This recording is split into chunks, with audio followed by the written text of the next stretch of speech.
अस्सलामुअलैकुम। SMTV global के साथ मैं हूं आमना अनफाल। सबसे पहले न्यूज़ हेडलाइंस।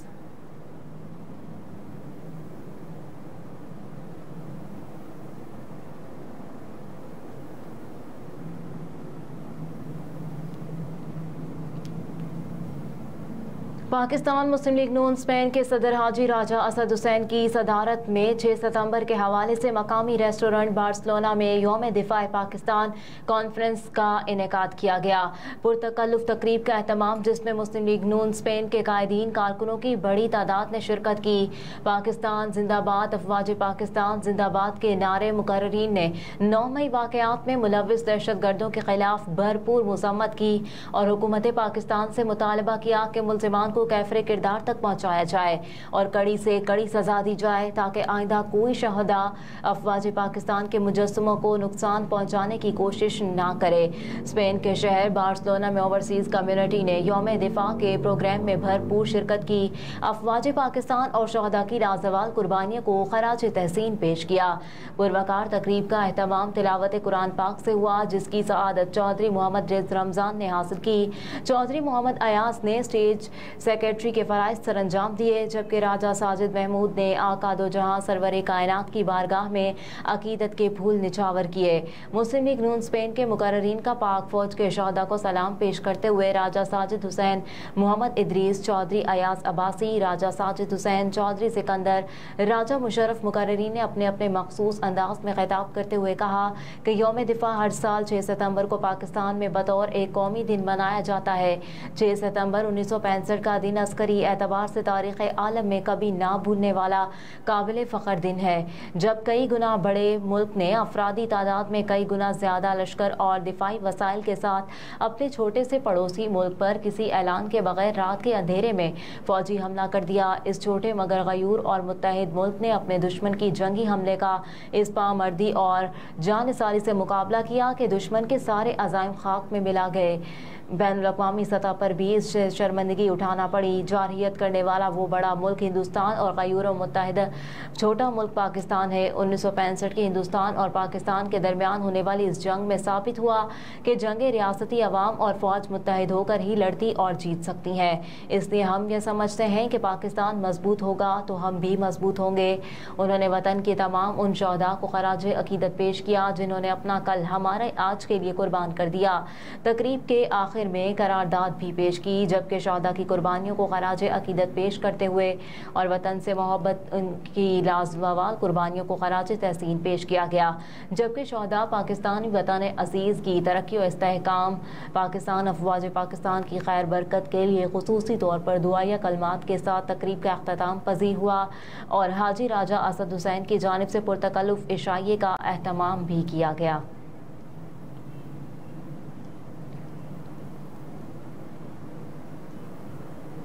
IMF 200 यूनिट वाले बिजली सारफीन के लिए नरमी पर मुत्तफिक, गैस की कीमत में इजाफे का मुतालबा कर दिया। ज़राए के मुताबिक सारफीन को बिजली के बिलों पर रिलीफ देने के मामले पर पाकिस्तान और IMF के हुकाम के दरमियान राब्ता हुआ। ज़राए के मुताबिक IMF 400 यूनिट तक बिजली इस्तेमाल करने वालों को रिलीफ देने की तजवीज़ मुस्तरद कर दी।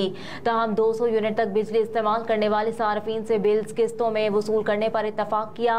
ज़राए के मुताबिक बिल्स किस्तों में वसूल करने की हतमी मंजूरी वफाकी काबीना से ली जाएगी। इस इकदाम से तकरीबन 40 लाख बिजली सार्फिन को वफाकी रिलीफ मिलने का इम्कान है, जबकि 400 यूनिट तक रिलीफ की सूरत में 3 करोड़ 20 लाख सार्फिन मुस्तफीद हो सकते हैं। ज़राए ने बताया कि IMF ने पाकिस्तानी हुकाम पर बिजली और गैस चोरों के खिलाफ क्रैकडाउन और रिकवरी बेहतर बनाने पर जोर दिया। ज़राए के मुताबिक 1 जुलाई से गैस टैरिफ में भी 45 से 50% तक इजाफे का मुतालबा किया। गैस टैरिफ में इजाफा वफाकी काबीना की मंजूरी से मशरूत है।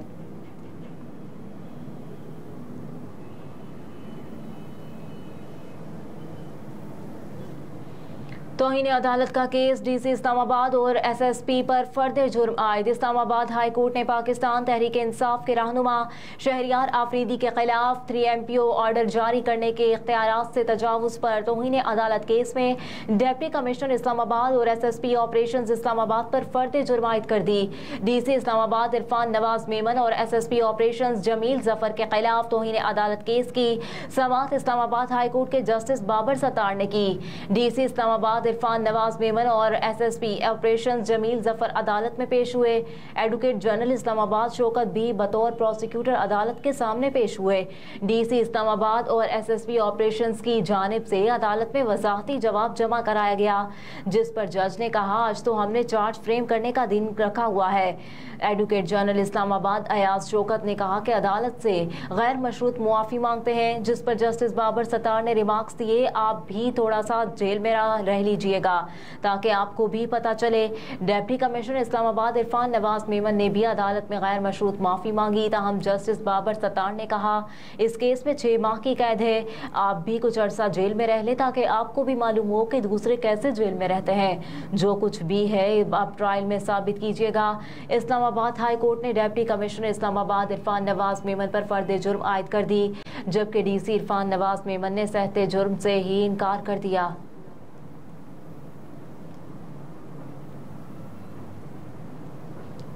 इस्लामाबाद हाई कोर्ट में रिहाई के बाद फिर गिरफ्तार पर परवेज इलाही की तौहीन अदालत की दरख्वास्त खारिज।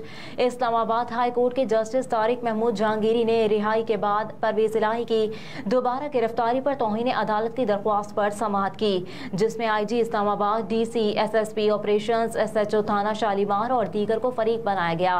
समाअत के आगाज पर अदालत ने इस्तफसार किया कि परवेज इलाही को रिहा नहीं किया गया। इस पर वकील सफाई ने बताया कि परवेज इलाही को रिहा करने के बाद वापस लाइंस के पास गिरफ्तार किया गया। इस पर अदालत ने कहा कि परवेज इलाही को रिहा न करने या दोबारा किसी और केस में गिरफ्तार करने में फ़र्क है। इस अदालत का ऐसा कोई हुक्म नहीं कि उन्हें किसी और केस में भी गिरफ्तार नहीं किया जा सकता। अगर इस अदालत के हुक्म के बावजूद 3 MPO में रिहा नहीं किया गया तो इन्हें अदालत बनेगी। परवेज इलाही के वकील ने कहा लाहौर हाई कोर्ट ने किसी भी केस में गिरफ्तार न करने का हुक्म दिया था। इस पर अदालत ने कहा कि फिर तौहीन अदालत की दरख्वास्त लाहौर हाई कोर्ट में होगी। इस अदालत का ऐसा कोई हुक्म नहीं। अदालत ने हुक्म दिया कि किसी और केस में मतलूब नहीं तो रिहा किया जाए। अगर किसी और केस में गिरफ्तार किया गया है तो वो मामला मुतालिका ट्रायल कोर्ट ने देखना है।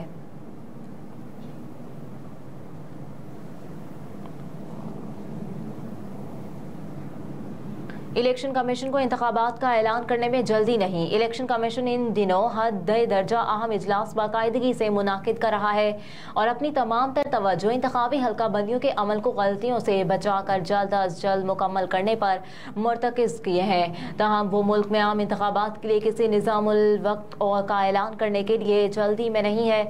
वो इंतखाबी तारीख का ऐलान जारी करने के लिए जल्दबाजी के मुजाहरे का इरादा नहीं रखता। इस अमर का इम्कान मौजूद नहीं कि बहुत जल्द इंतखाबात के लिए तारीख का ऐलान हो जाएगा। इसका इम्कान इख्तिताम महीना से पहले भी नहीं होगा। कमीशन के जारी इजलास में इंतखाबात के लिए तारीख एजेंडे में शामिल ही नहीं है। ये मरहला हदबंदियों का काम खुश असलूबी से मुकम्मल होने के बाद आएगा।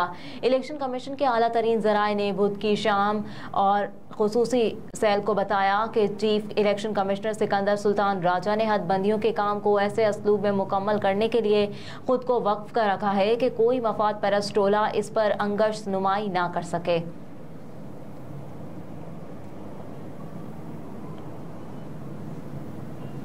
कोयटा में CTD से फायरिंग के तबादले में 4 दहशतगर्द हलाक हो गए। कोयटा के नवाही इलाके अकबर्ग में काउंटर टेररिज्म डिपार्टमेंट की कार्रवाई के दौरान फायरिंग के तबादले में 4 मुबैना हमला आवर दहशतगर्द हलाक हो गए। तर्जुमान CTD के मुताबिक हलाक अफराद का ताल्लुक कलअदम तंजीम से है। दहशतगर्द पुलिस और कानून नाफिज करने वाले इदारों की टारगेट किलिंग में मुलव्विस थे।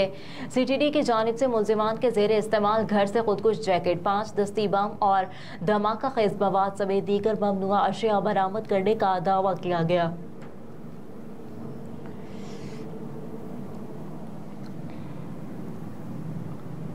कनकोट के कच्चे के इलाके गेहलपुर में डाकुओं के खिलाफ पुलिस ऑपरेशन के बाद मुख्फी बाजियाब। दोनों की बाजियाबी के बाद मुजाहिरीन ने इंडस हाईवे पर जारी धरना खत्म कर दिया। SSP अमजद शेख के मुताबिक कच्चे के इलाके गेहलपुर में पुलिस और डाकुओं के दरमियान मुकाबला हुआ। मुकाबले के दौरान डाकू 2 मुख्फियों को छोड़कर फरार हो गए। पुलिस के मुताबिक दोनों मुख्फियों को इंडस हाईवे पर धरना देने वाले मुजाहिरीन के हवाले किया गया और दीगर मुख्फियों की जल्द बाजियाबी की यकीन दहानी के बाद मुजाहिरीन की जानिब से धरना खत्म कर दिया गया। सिविल सोसाइटी की जानिब से गुज़िश्ता रोज से इंडस हाईवे घोला मोड़ पर मुख्फियों की बाजियाबी के लिए धरना दिया गया था। धरना खत्म होते ही सिंध पंजाब बलोचिस्तान ट्रैफिक बहाल हो गई।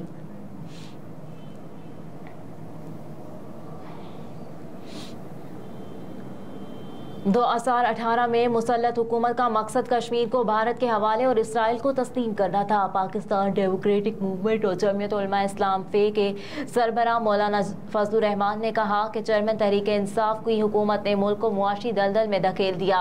लाहौर में JUI फे के ज़ेरे एहतमाम खत्म नबूवत कॉन्फ्रेंस से खिताब में मौलाना फजलुर रहमान ने कहा, पाकिस्तान को ही क्यों निशाना बनाया जा रहा है, क्यों दबाव डाला जा रहा है। दुनिया में बाकी भी तो इस्लामी ममालिक हैं, एक पाकिस्तान को निशाना बनाया जा रहा है कि आईनी तरमीम वापस लें। उन्होंने कहा कि 2018 में जो हुकूमत मुसल्लत की गई वो एजेंडे पर बनाई गई थी। कश्मीर को इंडिया के हवाले करना और इसराइल को तस्लीम करना उनका मकसद था। इस हुकूमत ने पाकिस्तान को मुआशी दलदल में धकेला।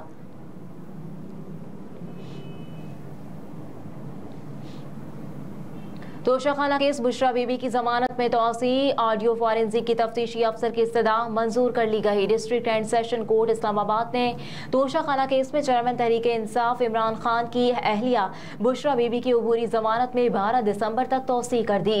बुशरा बीबी के खिलाफ तोशाखाना जाली रसीदों से मुतालिक केस की समाअत district and session court Islamabad में हुई, जिस दौरान बुशरा बीबी वकला के हमरा जज ताहिर अब्बास तिपरा की अदालत में पेश हुई। केस की तफ्तीशी अफसर ने अदालत को बताया कि FIA को बुशरा बीबी की ऑडियो फॉरेंसिक के लिए भिजवाई है और तफ्तीश के लिए बुशरा बीबी की गिरफ्तारी मतलूब है। वकील सलमान सफदर ने कहा कि बुशरा बीबी को 3-3 घंटे शामिल तफ्तीश किया गया।